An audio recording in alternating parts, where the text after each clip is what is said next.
I've been meaning to make a proper video to talk about this project for a while now. Just have to not give in to my perfectionist tendencies. Oh, why, hello there! Fancy seeing you here. Are you here about the massive world-building project I've been working on? Elskold?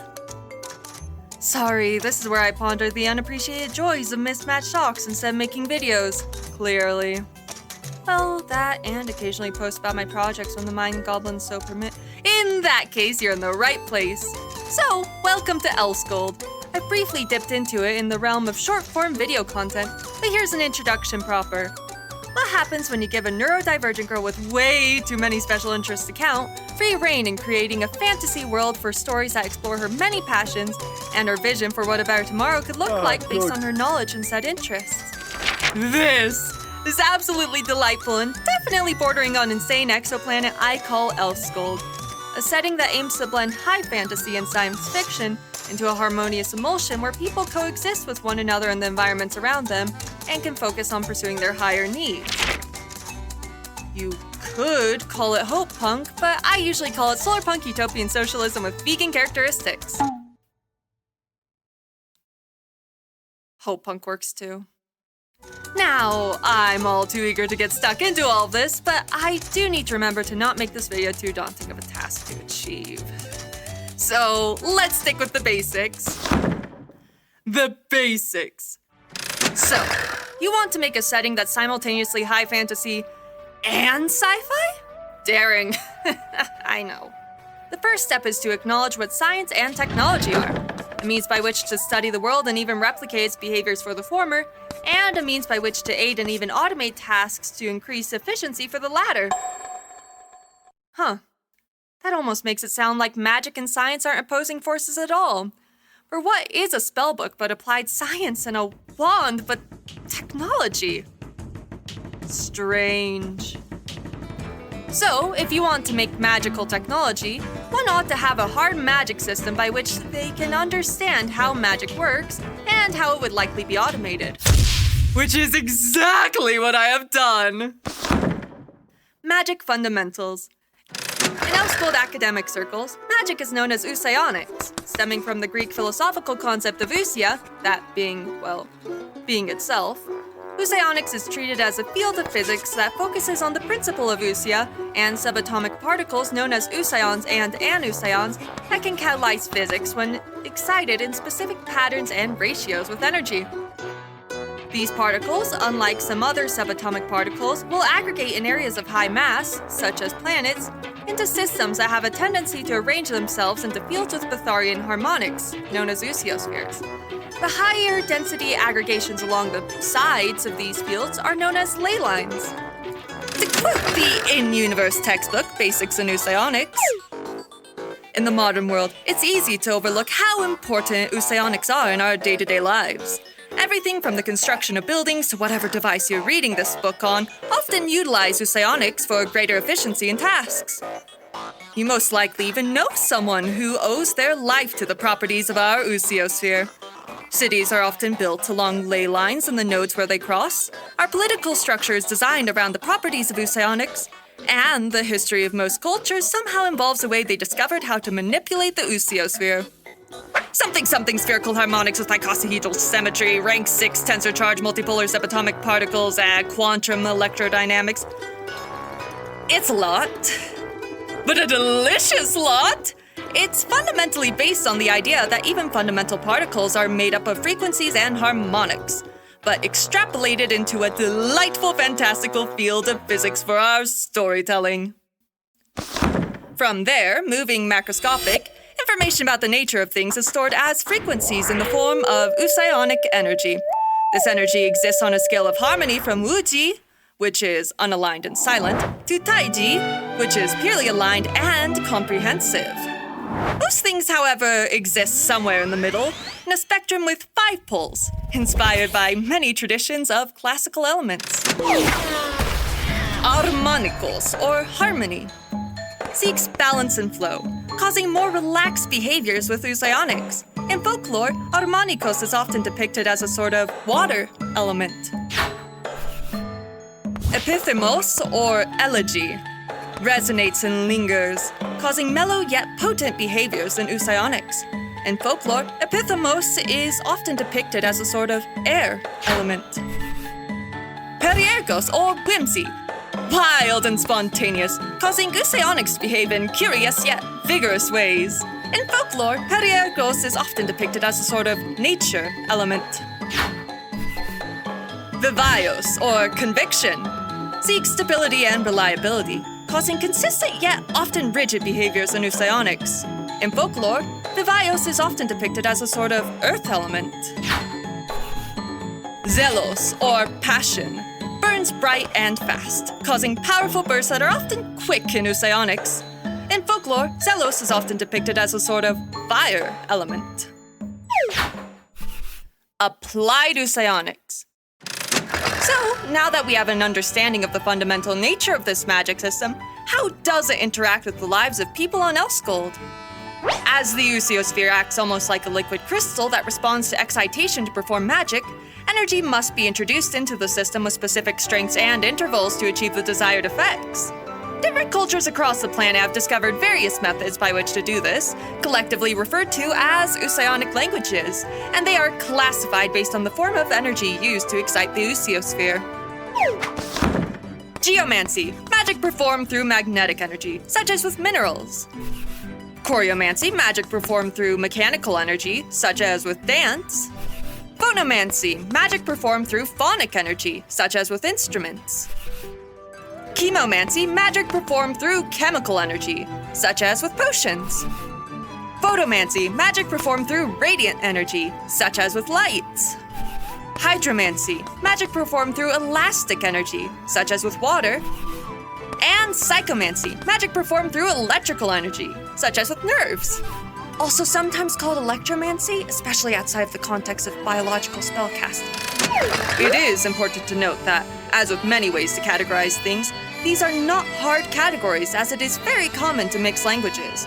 For example, technomancy, magic performed by machines, often will use different languages for different functions, such as Ukira machines often employing electromancy to manipulate their geomancer cores. The planet. Still following me? 'Cause it's time for the actual planet. Now, as much as I love our wonderful Earth, the current geological age we find ourselves in has quite extreme conditions, what with the absolutely massive and barely interrupted bodies of Afro-Eurasia and the Pacific Ocean. That results in a great deal of areas with dry, extreme climates that aren't quite what I want for Elskold. Earth's surface is roughly 70.8% water, with a great deal of that in the expanse that is the Pacific Ocean. A body of water so huge that you can look at it from a specific angle from space that shows it with virtually no significant land masses beyond, what, New Zealand? The tiniest sliver of Australia? Anything else is but tiny islands amidst this vast sea. An important thing to understand about climates is that water is effectively the great buffer, absorbing extra heat when hot, releasing said heat when cold, and creating the right conditions for humidity and weather patterns that all help maintain temperate and vivacious climates. Larger, uninterrupted land masses experience less of these benefits, and any mountains within them are likely to create even drier rain shadows. Enough of that, I say! Based on my calculations, a planet with a surface of around 80% water and smaller land masses that are more evenly distributed, with their bulk being primarily in the centers of the northern and southern hemispheres, will result in a far more globally temperate climate overall. So, we have a goal! I also want a semi-inland sea with similar conditions to the Mediterranean that can be a dry valley until it floods within recent geological history for lore reasons.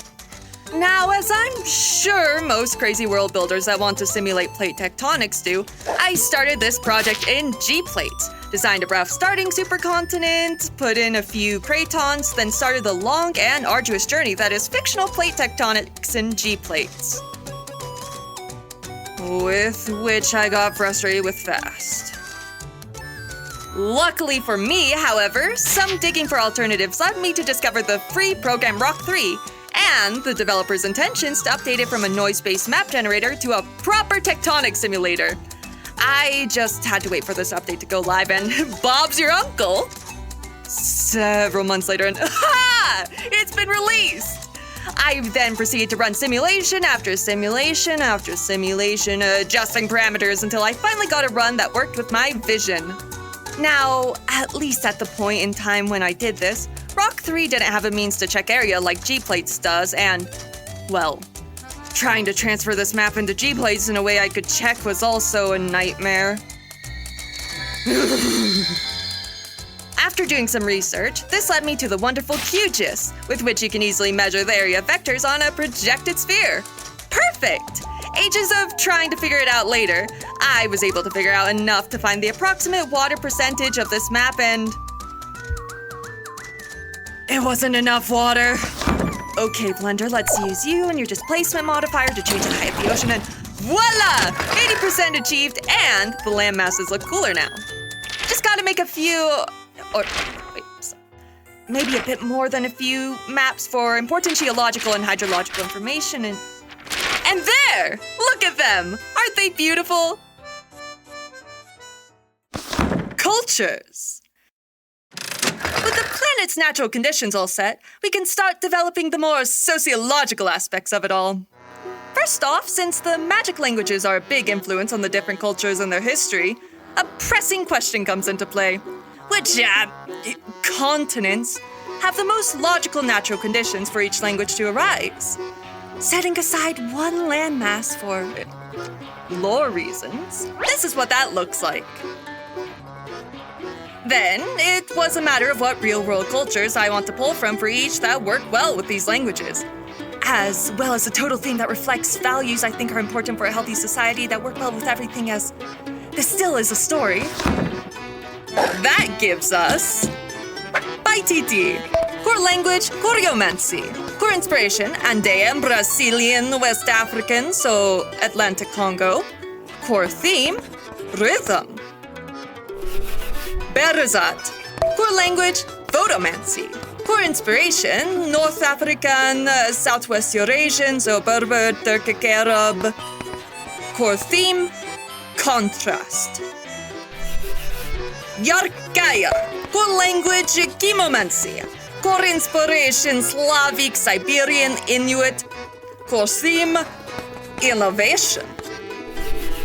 Vidyumati, core language, Psychomancy, core inspiration, Southern Eurasian, so Indian, Romani, Tibetan, core theme, thought.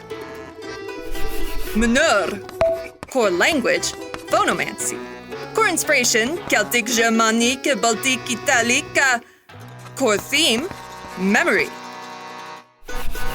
G2, core language, Geomancy, core inspiration, Indonesian, Austronesian, Austroasiatic, core theme, adaptation. And Nibiru, core language, Hydromancy, core inspiration, Sinitic, Altaic, so Chinese, Korean, Japanese, core theme, connection. That gives us this delightful new map. So far. Naming locations takes a lot of time. Have patience with the sheer number of placeholders, please. Sociology. Politics, economics, trade, and social systems have all been thoroughly considered. But those topics would take far longer to divulge into, and I'm even compelled to think that there's something that will be better to experience firsthand in this setting. This system is incredibly personal, and focusing too much on the macroscopic right out the gate would be against my mission to help people picture what life could be like in their day-to-day lives beyond the capitalistic and fascistic horrors we've known. But let's just say the planet broadly operates on a post-scarcity library economic model, and being in politics is similarly rigorous to that of being a surgeon or engineer, yeah? That, and due to the rules established by Ousionics and the Epiousios theorem, you can get some very interesting metaphors for all of this. I'll leave you with a parable for now. Not all under the sun feel its warmth. Should one discover their warmth to be artificial, what reason is there to believe in such things? Pursuing this harsh truth of reality, some sojourners braced the cold. Their shivers manifested a great beast that would lead them yet further into the cold. fueled by their ambition. As the beast grew ever yet, the faith of the sojourners proved to be too little to sustain it. Its eyes turned outwards. It sought to share its truth with the rest of the world. When the great dragon Ousionics caught wind of this growing threat, with great fire did it unite the concords to scorch the lands in brilliant flames, incinerating the sojourners in the very warmth they denounced. From the ashes, something unforeseen yet remarkable was born. Hope. This united cooperation birthed a being so radiant that it did lead the people towards a warmth that all could share. Though some may still cower in the cold away from the sun's light, those who bask in the warmth will find it to be as real as their belief in it should be. So, what now? With all this world building being established, you must be wondering what the heck I plan to do with it all. If so, great question. If not, absence of question? I have some very ambitious ideas for it ultimately, but as I am currently but one disabled person who develops all of this from the visuals to the music and the lore to the storytelling myself, with some help from my very dear friends, the current focus is smaller stories and comics set in the setting and, actually, a globe-trotting story-driven puzzle platformer game focusing on the journey of 3 Yvets from Broadleaf Manor, Melilot, Fabalis, and Jaruna, as a sort of introduction to Elskold. Trifolia is still quite early in development, but it's already coming along well with the help of my best friend and the mind behind Kalia and the Firestaff, GDN. And all of the music you've been hearing are tracks I've composed for this very game. I do want to keep you all updated on this project as things develop, but we'll see what this mind goblin of mine permits. I'm sure you know what buttons you can press if you want to stay tuned. And with that, I hope to see you next time on my insane ramblings. Visas!